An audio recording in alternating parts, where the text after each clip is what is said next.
Na prática, o que é essa força-tarefa, tá? Today, I'm here to introduce Joint Task Force Western Hemisphere, U.S. Southern Command's Action Arm, purpose-built, task-organized, to take the fight against all threats in the Western Hemisphere, and specifically to our homeland. Along with our partners in the America's Counter-Cartel Coalition, we will take the fight to the enemy. We will locate, close with, and destroy these threats that impact the United States of America and our key partners here in the region. Ela vai ser o braço operacional da coalizão das Américas contra os cartéis.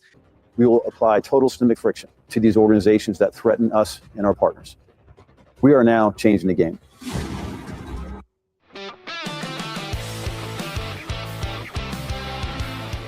O cerco está se fechando cada vez mais para o crime organizado, e dessa vez a mão americana pode pesar ainda mais sobre o Brasil.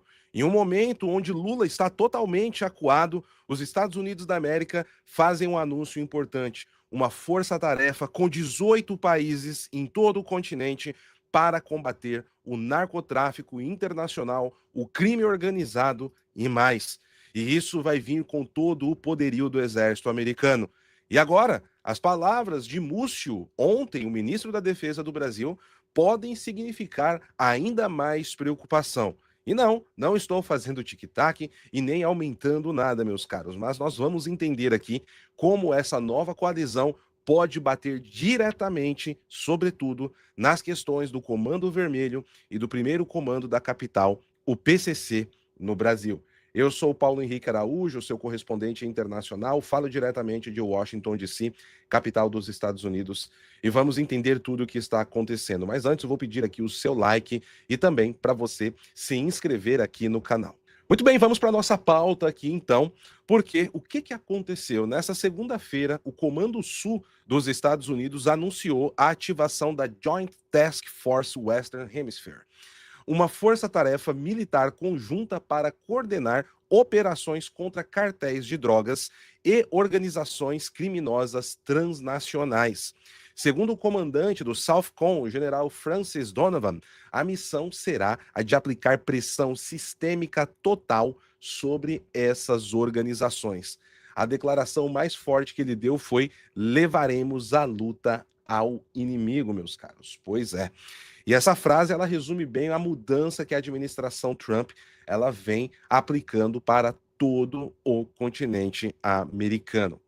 Bom, mas vamos lá. Teve aqui um vídeo, né, que eu já separei, inclusive agradecer aqui o portal Metrópolis pela sessão das legendas. Eu vou colocar para vocês e depois a gente vai entender um pouco mais das nuances que está envolvido por trás de tudo isso. Today, I'm here to introduce Joint Task Force Western Hemisphere, U.S. Southern Command's Action Arm, purpose-built, task-organized, to take the fight against all threats in the Western Hemisphere, and specifically to our homeland. Along with our partners in the America's Counter-Cartel Coalition, we will take the fight to the enemy. We will locate, close with, and destroy these threats that impact the United States of America and our key partners here in the region. We will apply total systemic friction to these organizations that threaten us and our partners. We are now changing the game.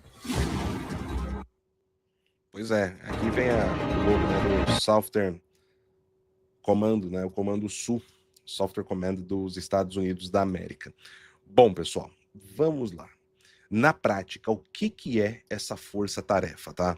Ela vai ser o braço operacional da coalizão das Américas contra os cartéis, que é um subdesenvolvimento do escudo das Américas, tá? A iniciativa lançada pelo presidente Donald Trump em março de 2026, tá? Lá em Doral, que eu venho chamando aí de um antídoto anti-foro de São Paulo, apesar de ser algo diferente, mas que está combatendo diretamente por conta, né, do que uma expressão que o ministro Ernesto Araújo ele cunhou recentemente, que eu gosto muito, o criminal socialismo.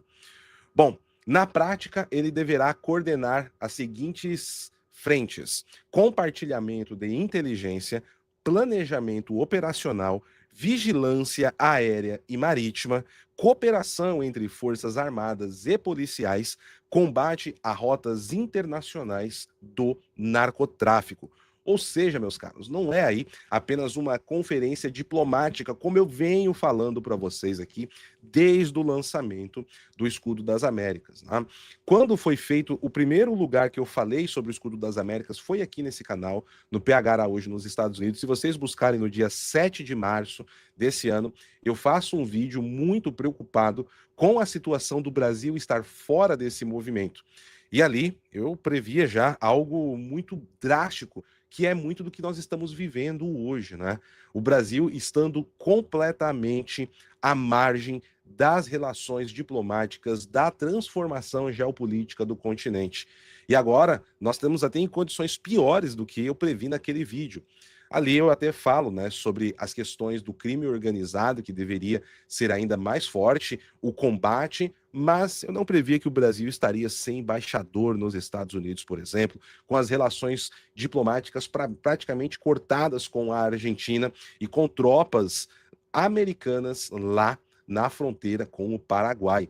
É, meus amigos, a situação não está nada boa para Luiz Inácio Lula da Silva.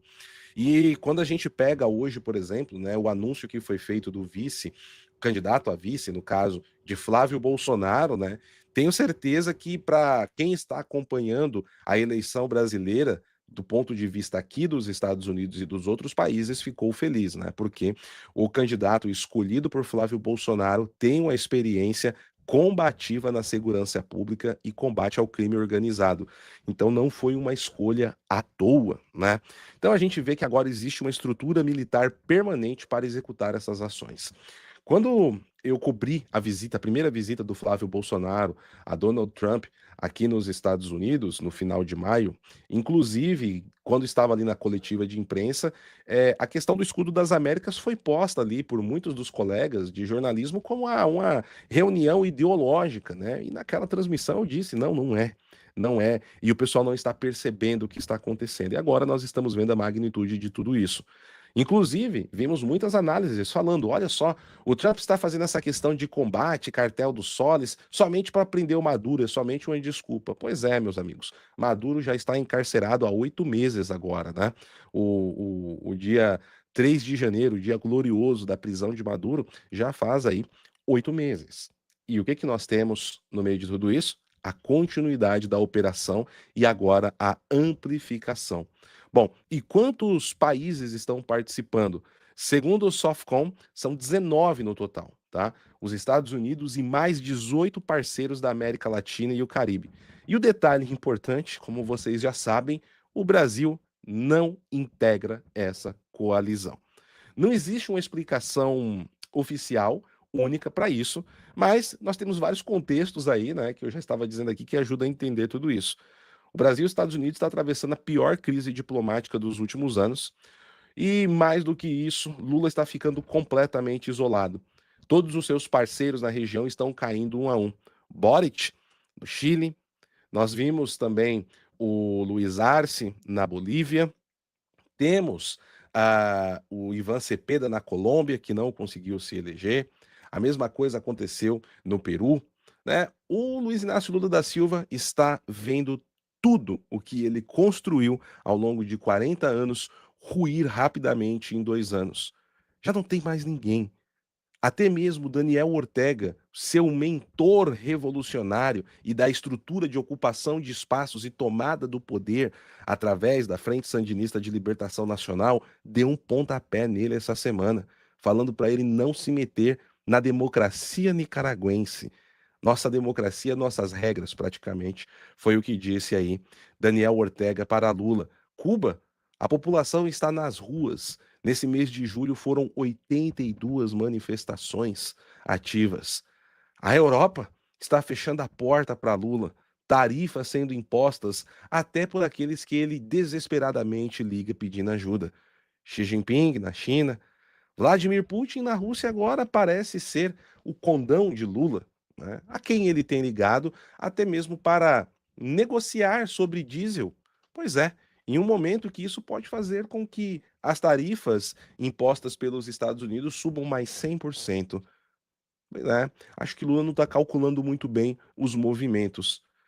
Restou somente o México de Cláudia Sheinbaum, que não fará nenhum movimento para contrariar.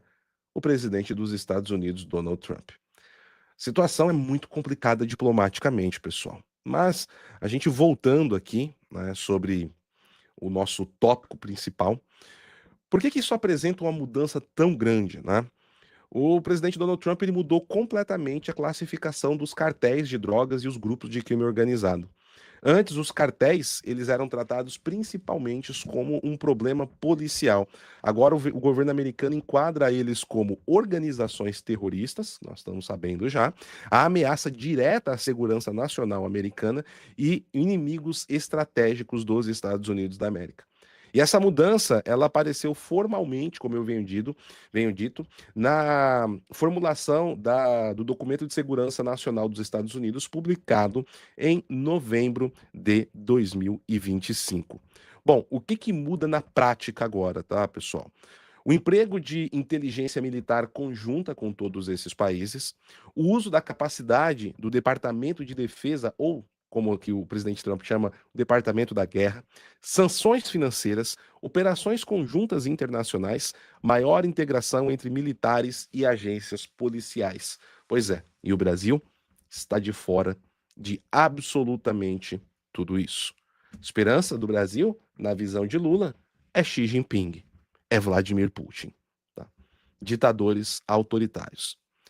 Bom, agora, o PCC e o Comando Vermelho, eles entram nessa estratégia? A resposta curta é sim, meus caros. Absolutamente sim. Porque nos últimos meses o presidente Donald Trump já veio, né, aumentando a pressão, inclusive com sanções diretas sendo aplicadas, capturas, prisões e tudo mais. Bom, e aí a gente vai ver cada vez mais uma preocupação de Lula, que agora está falando, depois de quase 20 anos de PT no poder, nesse século XXI, de preocupações com a defesa brasileira. O Múcio, ontem, o ministro da Defesa do Brasil, disse que numa potencial invasão do Brasil, é melhor abrir as portas, tá? Ele abriu o portão, porque não tem dinheiro para nada. E o mais triste do que o Múcio disse foi: não tem dinheiro nem para consertar o portão. Pois é, meus caros. Essa é a situação que nós estamos vendo agora. Bom, as operações já vão começar.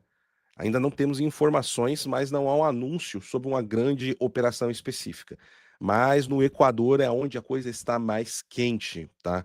Inclusive, ontem a Maria Elvira Salazar fez uma recomendação ao governo Trump, tá? Ela que é aquela deputada da Flórida, da foto do Alexandre de Moraes, de recomendar o Equador como um parceiro, né, da OTAN, o que significa que o Equador passaria a ter toda a doutrina da OTAN passada ali para o seu exército, uso de armas, tecnologias, inteligência e a estruturação para o seu exército nacional, certo?